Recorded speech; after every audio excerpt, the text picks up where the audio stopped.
What's going on, everybody? We're back at it again with another NFL game preview. Now, this game we're going to be previewing the Denver Broncos versus the Oakland Raiders. Last year, both teams split.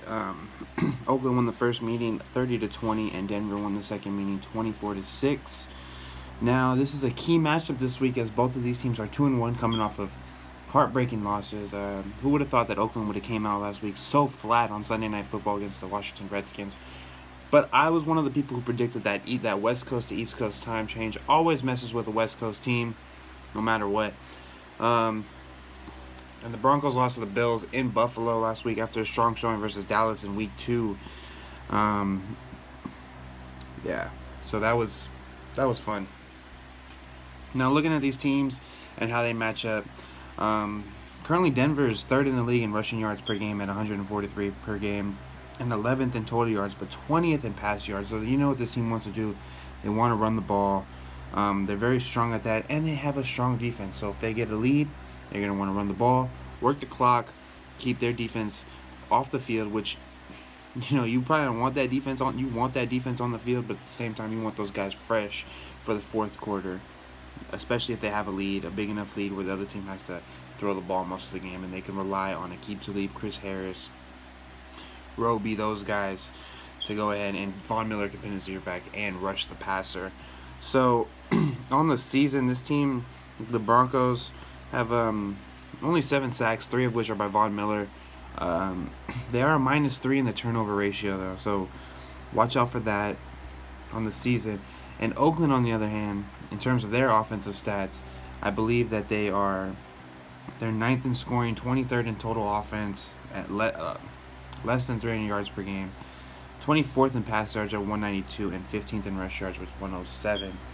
I think their stats might be a little deflated because of what happened last week. I think they had below 150 total yards of offense last week against a very average Washington defense.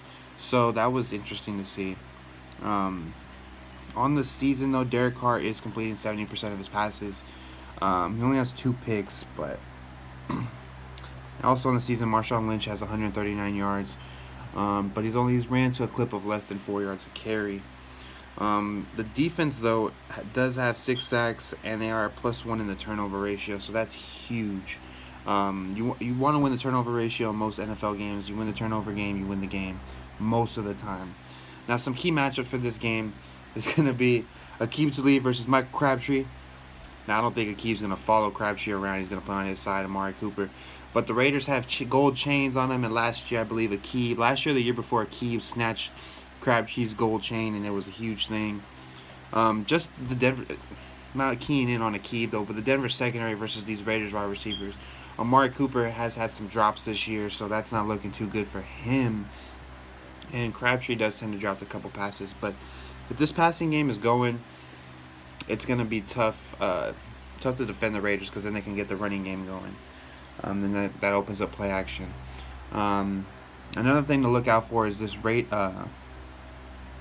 have the Raiders' offensive line, which is one of the best. Marshawn Lynch running behind him versus this defensive front 7 here, which is probably one of the best in the league at stopping the run. So look out for that.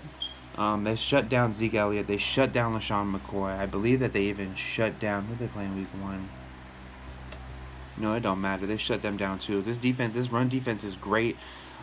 They fly to the ball. Their linebackers can play freely. Von Miller disrupts his side, so it's hard to run on that side.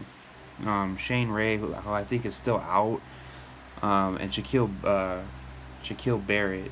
Those guys, look out for those guys. And their defensive line does a great job with gap responsibility in their 3-4. Now, another key thing to look out for here is going to be Trevor Siemian limiting his turnovers and being smart with the football here. Because if he's able to be smart with the football, that opens up plays for Demaryius Thomas, Emmanuel Sanders, guys like that. C.J. Anderson in the passing game, Jamal Charles in the passing game. Get their tight ends involved. If he's able to not turn over the ball, I could see the Broncos winning this game. And if the Broncos are able to run the ball here as well, it opens up the passing game with the play action. So let's go one more key matchup here. Is going to be the Raiders' run defense versus the Broncos' running backs here. Now the Broncos, as I said, were third I believe in the league in rushing yards per game at 140 plus a game. So that's something that they have to look out for the Raiders defense as they go up against this Broncos rushing attack. The Broncos offensive line is much improved this year, especially with the addition of Ron Larry, who is a big mauler up front. They are running to that right side quite a bit because that's where he plays, and he opens up big holes.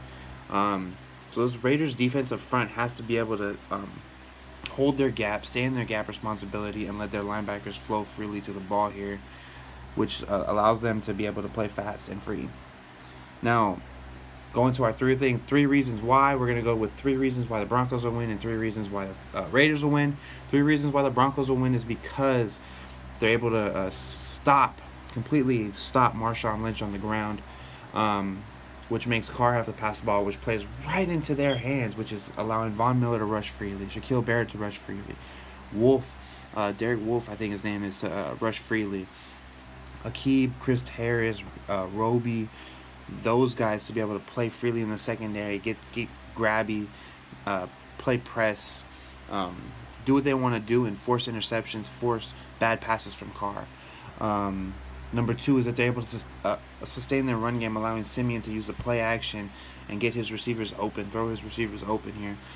If they're able to rush for over 115 yards in this game, which isn't out of the question because the Raiders' run defense has been, middle of the road the last couple seasons, towards the end of the pack actually too, but they've improved this year, so look out for that. And the third reason why that the Broncos could win is the coaching here. If their coach has them mentally prepared for this game, it is a big game. Both these teams are 2-1. Both these teams should be coming out playing angry.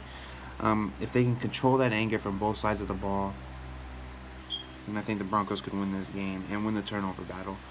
3 reasons why the Raiders will win is that they're actually able to run the ball on this Denver defense, which is tough.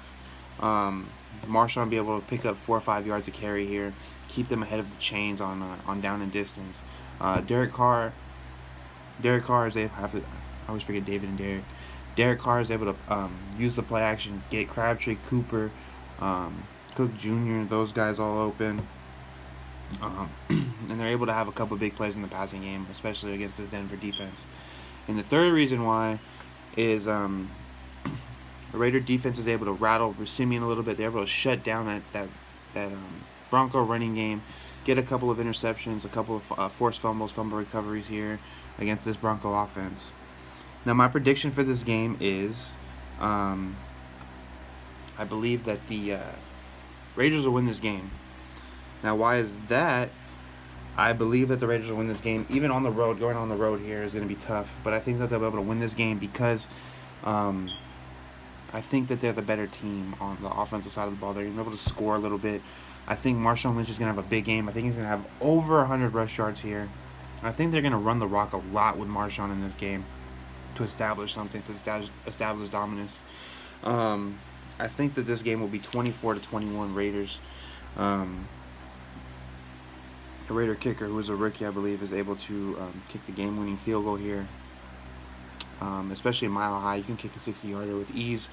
I think he's able to kick a 45-yarder, win the game here, and Oakland's able to ice the game right there. That's going to do it for this game. I think I have 3 or 4 more games left.